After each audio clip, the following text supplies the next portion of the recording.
तुम्हें कितनी बार बताया है, मैं तैयार हो गई। पहले मेरा नाश्ता तैयार हो जाना चाहिए। शादी के 25 सालों के बाद भी मुझे क्यों बार बार एक ही बात बतानी पड़ती है?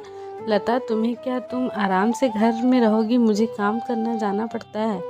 तुम हो कि हमेशा बेवकूफ़ों जैसी हरकत करती हो।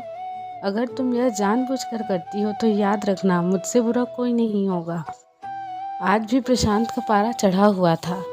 इन कटु शब्दों से अपना गुस्सा उतारते हुए गीली तौलिया कुर्सी पर फेंकते हुए प्रशांत गुस्से में लता की तरफ देखने लगा। लता के लिए प्रशांत का यह बेवजह गुस्सा कोई बात नहीं थी। वह महीनों में 3-4 बार ऐसे ही लता पर बरस पड़ता है। पहले पहले लता उसका विरोध किया करती थी, लेकिन जब कई सालों तक प्रशांत में कोई बदलाव नहीं दिखा तो लता ने खुद को ही बदल दिया। अब प्रशांत वे कुछ कहने से लता को कोई फर्क नहीं पड़ता था।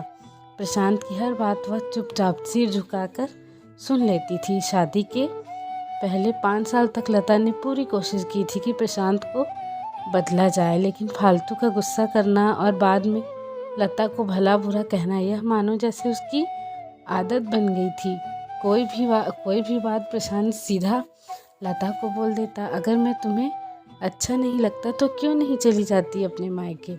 क्यों रहती हो मेरे साथ? इतना सब कुछ होने के बावजूद लता प्रशांत के साथ रहती थी क्योंकि उसे अपनी बेटी की फिक्र थी, और वह जाती भी तो कहाँ अपने बूढ़े हो चुके माँ बाप को इस उम्र में परेशान करना वह नहीं चाहती थी। समाज और लोगों क्या कहेंगे, वो भी तो उसे देखना था। वह इतनी पढ़ी लिखी भी तो नहीं कि खुद जाकर कोई नौकरी कर सके, अपना और अपनी बेटी का पालन पोषण कर सके। लता को अब अपना फिक्र नहीं था, उसको अपनी शादी लायक हो उसकी बेटी की फिक्र थी। वह शादी लायक हो रही थी। लता नहीं चाहती थी कि पति पत्नी के झगड़े की वजह से काव्या डिस्टर्ब हो। काव्या की पढ़ाई पूरी हो चुकी थी, उसके लिए अब शादी के रिश्ते आने लगे थे। कई रिश्तों को काव्या ठुकरा चुकी थी। 2-3 महीने बाद एक अच्छा रिश्ता आया। रिश्तेदारों और पहचान के लोगों ने भी लड़के के बहुत गुणगान किए थे।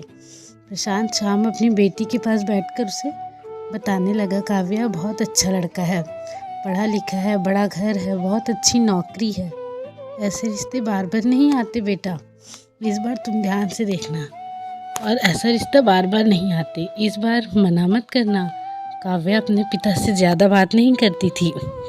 शायद डरती थी या शायद नफरत करती थी, लेकिन आज वह अपनी पूरी हिम्मत इकट्ठा कर बोली, मुझे अभी शादी नहीं करना है पापा, मैं नौकरी करना चाहती हूँ, खुद अपने पैरों पर खड़ी होना चाहती हूँ।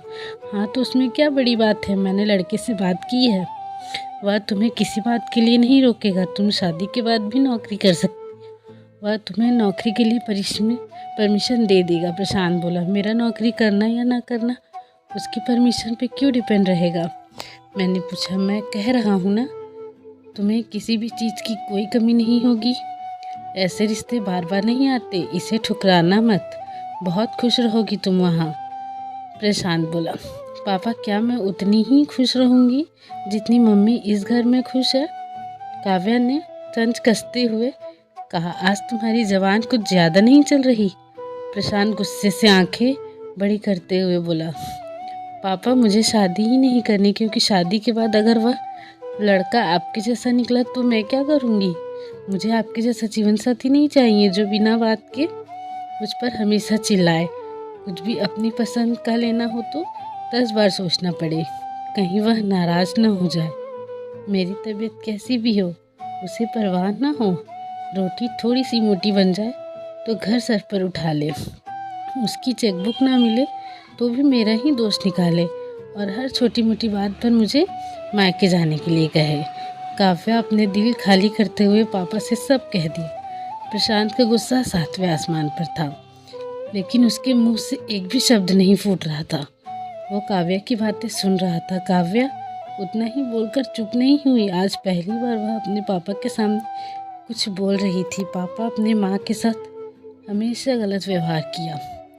आप अपने ऑफिस का गुस्सा बिना सोचे समझे माँ पर उतार देते हैं, कभी इस बात की परवाह भी नहीं करते कि उन्हें कैसा लगता होगा।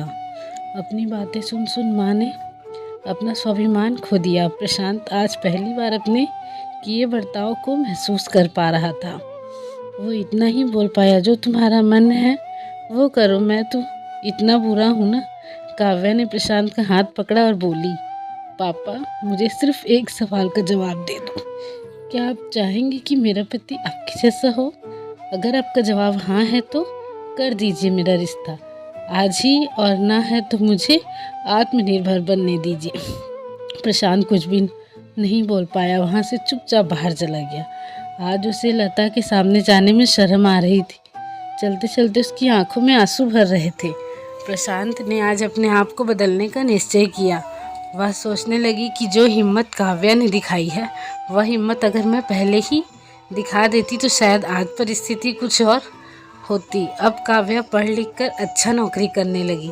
3 साल बाद उसके लिए एक अच्छा रिश्ता आया और उसकी विदाई में प्रशांत बोला, बेटा तू हमेशा खुश रहेगी, क्योंकि तेरा पति तेरे बाप जैसा नहीं है।